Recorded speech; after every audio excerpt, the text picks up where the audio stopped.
Hi, this is Adam from Small Town Machine Shop, and tonight we are looking at this motor. Now, this motor is going to be the drive motor for the vertical milling machine. It's a Japanese motor. It's all sealed, single phase, all that good stuff. 2 horsepower. Nice solid motor. This is what we're going to use. So, it's heavy. We'll pop the cover off and take a looky poo inside. By the way, I'm using this Dymaloy.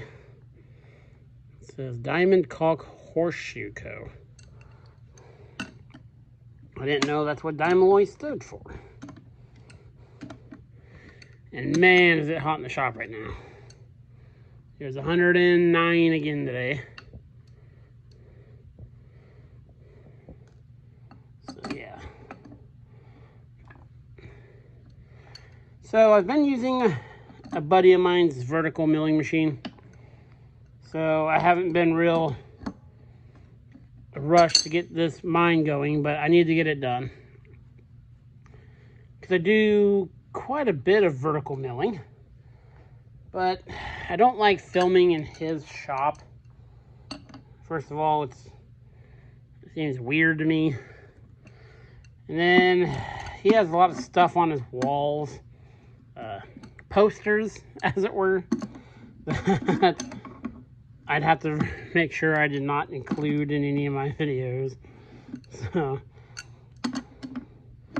plus I want to show my machine. So we are on this job until hopefully it's done. So I'll take a look at the inside of here, at the capacitors and whatnot. Check some continuity. And the motor spins pretty much noiselessly. That noise is from the fan in the back. You know, you let these things sit out and spiders get in the back and all that.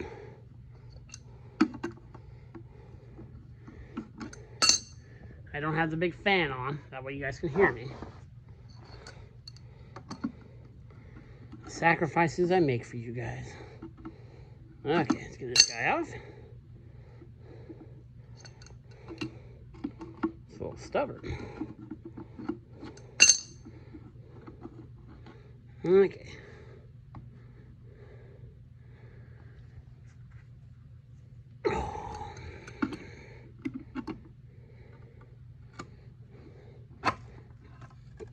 Okay.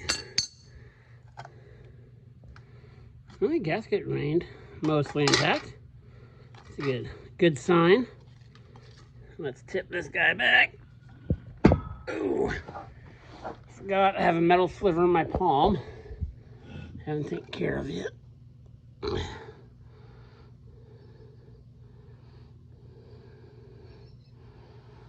Well, nothing is jumping out at me at being, well,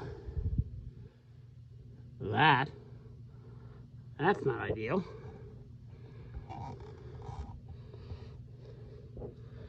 Especially because there's not a red wire going out of it. Unless it's just that sun faded.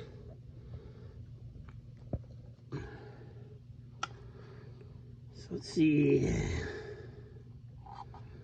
Let me really set you on. Okay, so blue wires going there.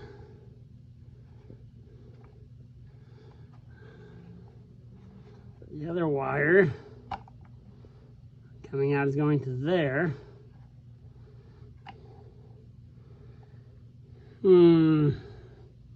Okay, let me get something to set this on up. So both me and you can see better.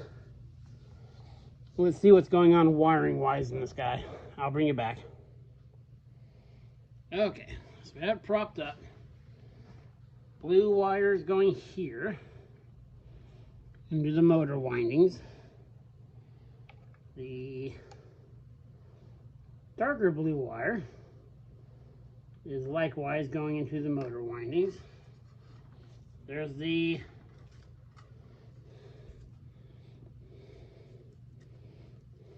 this is not super awesome, but there is a, hopefully there's a wiring diagram on the motor, so that helps us. Because this is complete garbage. So you can tell from this, that's where that red wire was. They were using that as the ground. So that is less than ideal, of course.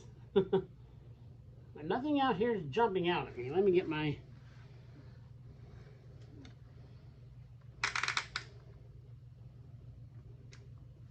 tester out.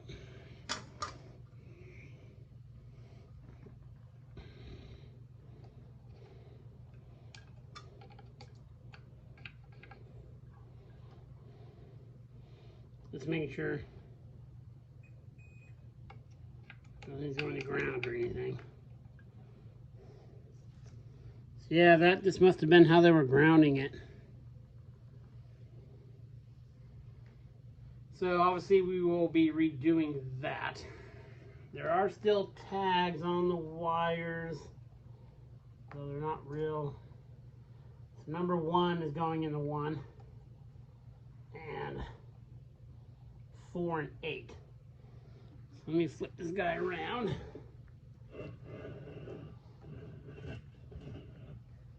Check this guy real quick.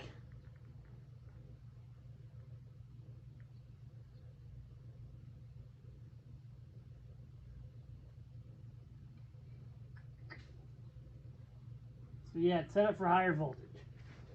Let me prop it up for you here. Take you off the stand here. Just looking at our chart. Where are you? There you are. See on the bottom there, 4 and 8 are linked. 1 would just be going to 4 if it was low voltage. Okay, so it's wired correctly. Well, it's wired according to the chart. There's no way I'm going to leave that ground wire like that, of course. Yeah, I guess not today. It's too hot. I'm going to get a plug and a switch set up. We'll get this guy tested, because this is, I'm sure it'll work. So the motor for the vertical mill. It'll of course be tipped up on its side, and we'll make a brace that fits. Let me take you over there.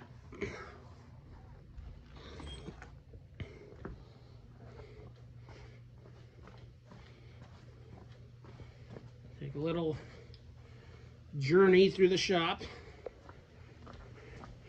Show you what I plan to do. So I'm never one to turn down suggestions. Anytime you guys suggest something, I give it a thought. Okay, so my plan is to make, the motor is going to be, the existing motor on the mill is going to be like right here. I'm going to keep it close and adjustable for tension wise. Is to make a base that matches this contour. And I do not have a problem drilling and tapping into this. I mean, I want the machine going.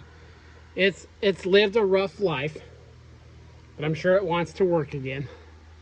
So I'll make a base that bolts to this. I don't know if I'm going to do, 2 straps or 1 strap. And that'll hold the motor. And then there'll be an adjustment for the tension, which I set it up so it's pretty tight, so I don't have to adjust it much to, get it going. And that way, when it's mounted to this, I use the head 99.99% in the vertical fashion for what I do. I have a tilting vise and another tilting vise So if I ever need to do that, I've ways around it. So for now, I'm just going to make it, and I might make the thing turn. I have drawn up some things crudely to where the motor will be able to turn, you know, 45 degrees or whatever, but we will see. The first thing to do is just to get it all mounted and prove that it works. So that's what we will do. So tomorrow,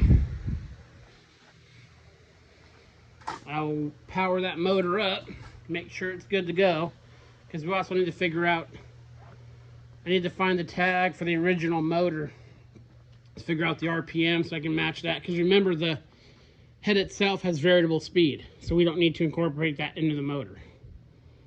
So yeah, very cool.